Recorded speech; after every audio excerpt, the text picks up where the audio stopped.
4 times someone watched me before they tried to hurt me. The pattern nobody sees until it's too late. My name is Logan. I'm 27 years old now, and I need to tell you about 4 separate occasions when someone had been watching me long before I ever knew they existed.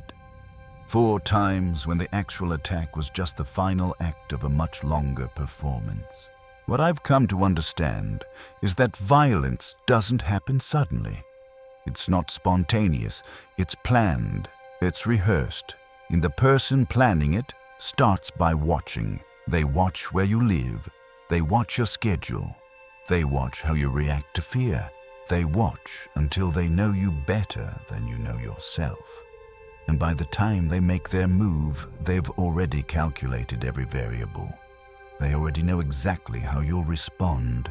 If you think predators are obvious, these stories will prove you desperately wrong. If you think you would notice someone watching you, you need to listen very carefully to what I'm about to tell you. Hit subscribe and turn on notifications, because what you're about to hear is about the quiet phase of violence, the phase that nobody talks about, the phase where someone is slowly destroying your sense of safety without you even knowing it. These are 4 times someone watched me before they tried to hurt me. Story 1. The red truck. I was 12 years old when this happened. I lived in a small town in Oklahoma, in a neighborhood where the houses were fairly spread apart, separated by woods. It was a school day. My grandma had picked me up from school and brought me home around 3 o'clock. This was the first year I was allowed to be home alone after school. Before that, I would just go to my grandma's house. Normally, my dad would be home around 4:30. My mom, a teacher, wouldn't be home until around 5 or 5:30. But today was different. My dad wasn't going to be home until 7 o'clock. My mom had parent-teacher conferences at the school, so she wouldn't be home until 8. It was early fall. The sun would stay up until around 8:30. So I wasn't worried about being alone in the dark. I did what I always did when I got home. I ran upstairs, got on my Xbox 360, and started playing Minecraft with my friend Seth. Today was just the 2 of us online playing in our world together. I was playing for about 2 hours when I heard a sound that made my stomach drop. A car door shut in my driveway. No one should have been there until 7 o'clock. My house is set up so that the upstairs windows look out over the driveway. With my mic on and controller in hand, I went to the window to see who it was. Maybe my dad got home early. I looked outside. It was a red truck. I didn't know anyone who drove a red truck. The person pulled into the middle of the driveway, parked sideways like he owned the place. When I looked out the window, I saw a man wearing a hat and a big camo hoodie. He was wearing jeans. It was September. It was warm in Oklahoma. No one should have been wearing a big hoodie and jeans in this weather. By the time I looked, he was already almost out of view, walking up my walkway to my front door. I thought maybe it was one of my dad's friends, or someone my dad had hired to do some work on the house. But he would usually tell me if someone was going to be coming over. Soon after, I heard a knock at the door, then another. I went to my other window, the one that had a better view of the walkway up to my front door. I saw the guy walking back down the walkway. I switched back to looking at the driveway window and watched as he walked past his truck. Instead of getting into the truck, he tried to open my garage side door. At that moment, my heart sank into my stomach. I told Seth, still with my mic on, that this guy just tried to get into my house. Luckily, the door was locked. We sometimes forgot to lock it, but today we hadn't. After he tried the door, he started walking toward my back patio. I dropped my headset and quietly ran downstairs to see what he was doing. I got downstairs and stood behind the wall so I wasn't visible from the back door or the living room windows. I just listened. I heard him try to open the back door, then I heard a thud. It sounded like he had dropped a brick on the ground or something heavy. At that point, I was more scared than I had ever been in my entire life. I wanted to call my parents or my grandma, but I didn't have a cell phone yet. The only phone in the house was in my kitchen. I would have to cross my living room to get there, and he'd be able to see me if I went in there. A few seconds after the thud, I peeked around the corner. He was gone. I ran back upstairs and put my headset back on, telling Seth that he had just tried to open the back door as well. As I was telling him this, I heard a car door shut. This time, when I looked out the window, he finally got into his truck. I looked at the truck more closely. The only thing in his truck bed was a crowbar and a shovel. He sat in his truck for what felt like a few minutes. During this time, Seth told me to get my iPod and take a picture of his license plate. But the truck was parked where I couldn't see it from my window. Then he drove backwards out of my driveway and down the road. A few minutes after he was confirmed gone, I went downstairs to see what that thud could have been. I got to the back door and saw that the doormat had been moved. Both big plant pots had been moved as well. He was looking for something. He was looking for a key. We had a hidden key in the back. It was under one of the smaller plant pots on a ledge near the door, not the bigger ones that he had checked. I went to the front porch and all the pots looked like they had been moved too. I called my dad immediately and told him what happened. When my dad got home, he had a police officer come over. I told the officer what happened and gave him a description. The guy never came back. But I think about what would have happened if he had found that key. I think about what would have happened if he had gotten inside.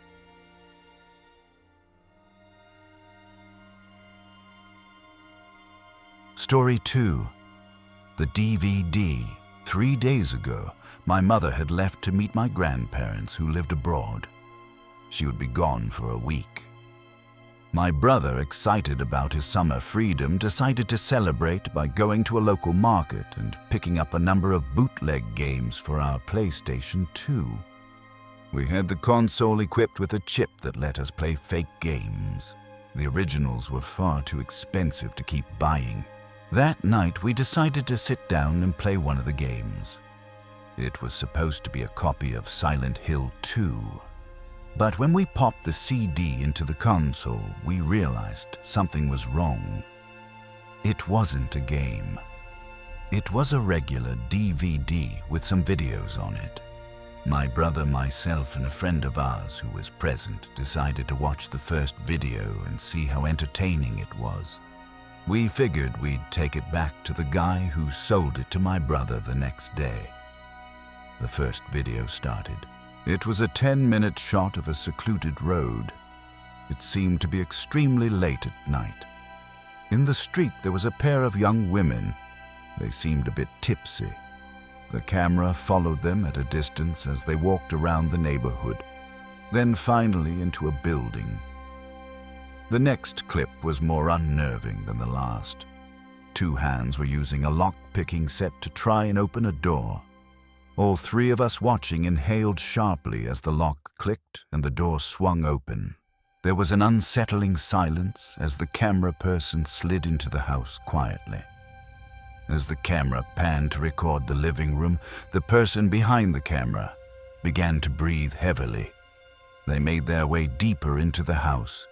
They found the bedroom and walked inside, still breathing heavily. Then they zoomed in on a sleeping woman's face. My brother recognized her immediately. It was one of the tipsy women from the earlier video. A hand bearing a knife suddenly appeared on the screen and began caressing the sleeping woman's cheek with the blade. The other hand pulled the covers back. The knife slowly slid down from the woman's cheek to her throat. All this time, the camera person was breathing heavily. Then the video ended. There were more videos. Videos of women being followed. Videos of houses being broken into. We guessed that the houses probably belonged to the women that this voyeur had been following. We watched all of them getting more and more freaked out, until I realized something that made my blood freeze. The woman being followed in the last video was my mother. Judging by her clothes, it had been shot just a few days ago, probably the very day she'd left for the airport. I began to panic. There was still lots of space on the DVD, which meant that if this voyeur had broken into my house, the evidence would be on this disc. My mother had been gone for only 2 days, and I was so shaken that I asked my brother's friends if my brother or I could stay at his house that night. He readily agreed. The next morning, the 3 of us returned to my house, filled with apprehension. The lock did not appear to have been tampered with. I had to unlock the door to enter. The house looked exactly as we had left it the night before. Scattered crisp packets and all. I was about to heave a sigh of relief. But then I saw it. A message above my bed, written in what appeared to be blood.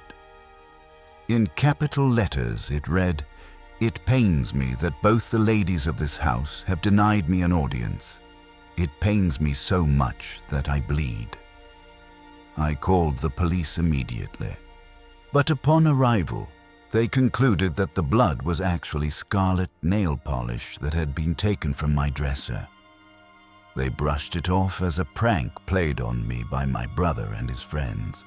"Boys will be boys," the female officer said to me before she left. But I was so disturbed that I decided to stay at my brother's friend's house until my mother got home.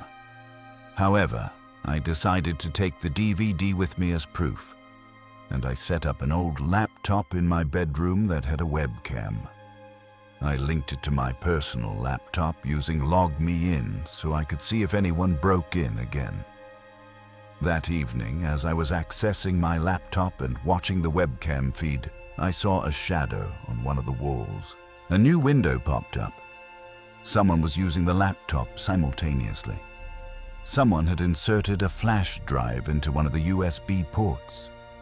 I tried to shut the laptop down, but the other person using it opened Windows Explorer and played a movie file on the flash drive. The video was of me walking from my house into my brother's friend's bungalow with my luggage.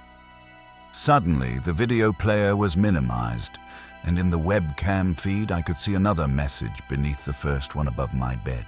It read, "You dare to keep what is mine. I shall come to claim something of yours in exchange. You will bleed like me." That night, my brother's friend's parents were out at a dinner party. I could hear the front door clicking open. It was strange because my brother and his friend were sound asleep on the second floor of the bungalow. I locked myself in an upstairs bedroom with my brother and his friend. I could hear shuffling. He was in my room.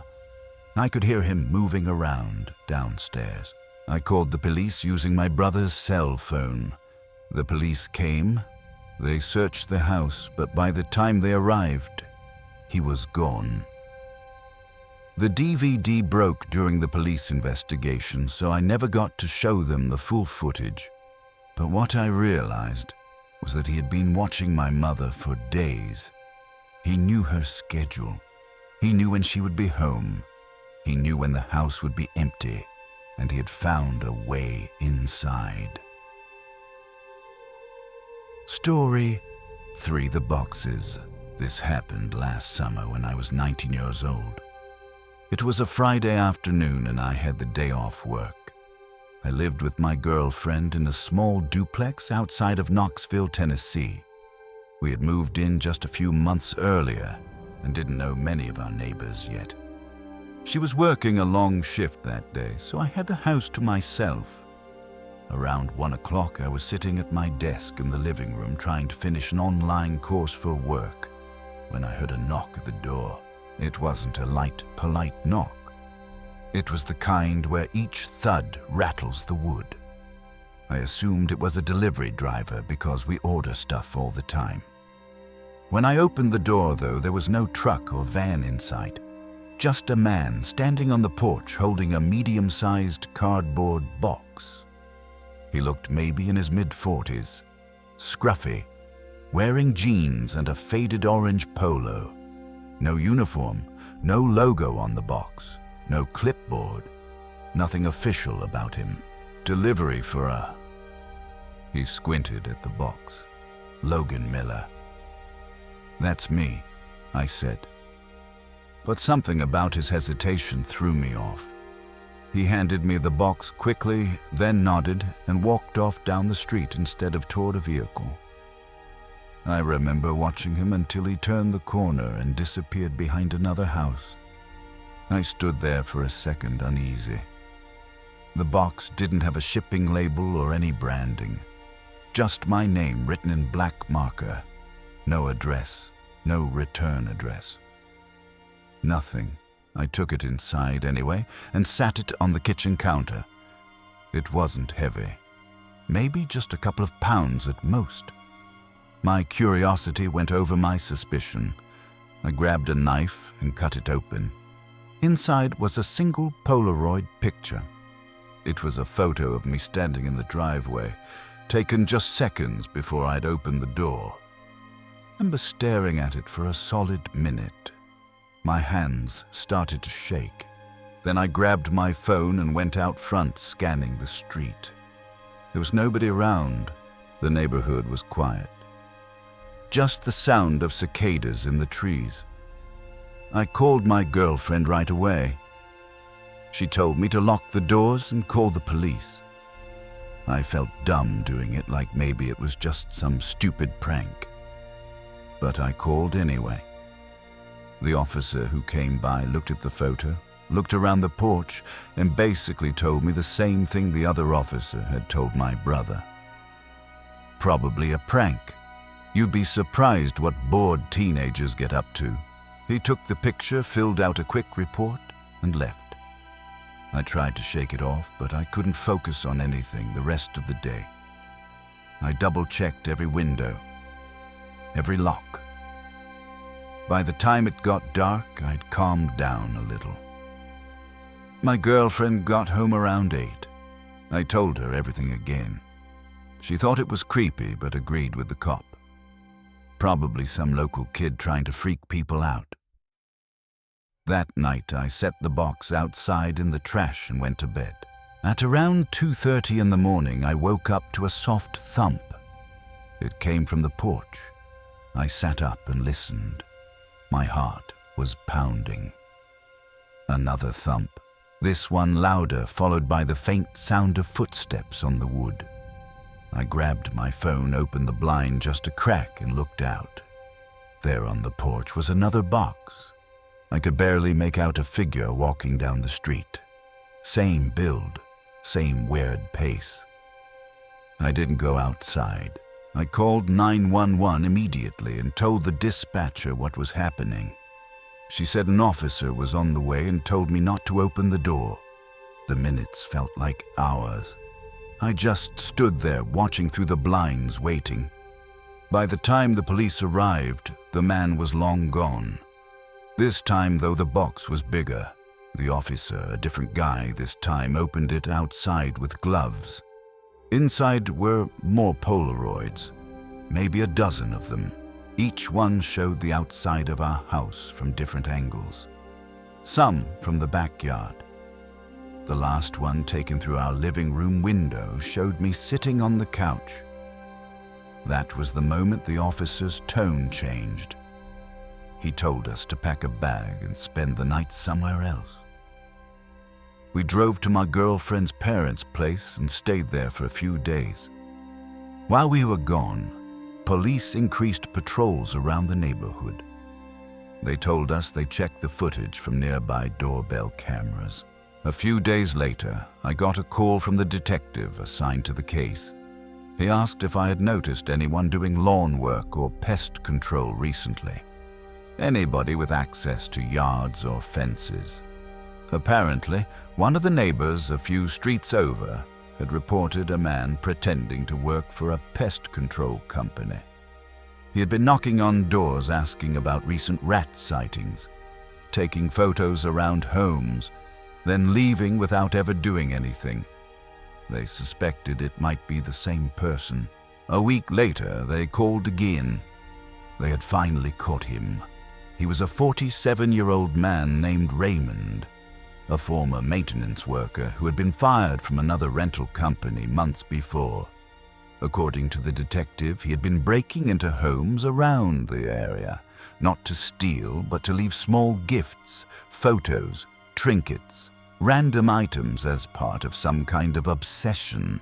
When they searched his van, they found dozens of boxes, each one labeled with addresses of homes in our neighborhood, including ours, and in one of the boxes was another stack of Polaroids. The most recent ones were of me and my girlfriend sleeping in our bed. They never found out how he got those shots. None of those windows were tampered with. The doors had stayed locked. The detective said the guy had an older master key set used for maintenance work years ago, and some of the locks in the neighborhood were never changed. We moved out less than a month later. I still don't know how long he had been watching us, how many nights he'd been close enough to take those photos without us hearing a thing. Now, every time I see a plain cardboard box on somebody's porch, I feel that same chill run down my spine, because the scariest part isn't that he took pictures. It's that he handed one to me personally, and I didn't even realize it until it was too late. Epilogue. The pattern I've spent the last 8 years thinking about these 3 encounters. The red truck, the DVD, the boxes. And I've come to understand a pattern that predators follow. They start by watching. They learn your schedule. They learn your vulnerabilities. They learn exactly how you'll react when something unexpected happens. The man in the red truck didn't just show up at my house. He had been watching long enough to know that I would be home alone. He had watched my parents' schedule. He knew when they would arrive home. The voyeur didn't randomly decide to follow my mother. He had been planning it. He had been watching her for days before he ever approached her house. Raymond didn't just happen to have a key to my house. He had been casing the neighborhood, learning which locks were old, which ones had never been changed, which homes would be easiest to enter. The watching phase is when they're deciding if you're worth the risk. They're calculating, they're planning, they're waiting for the perfect moment. And by the time they make their move, they've already thought through every variable. They already know how you'll respond.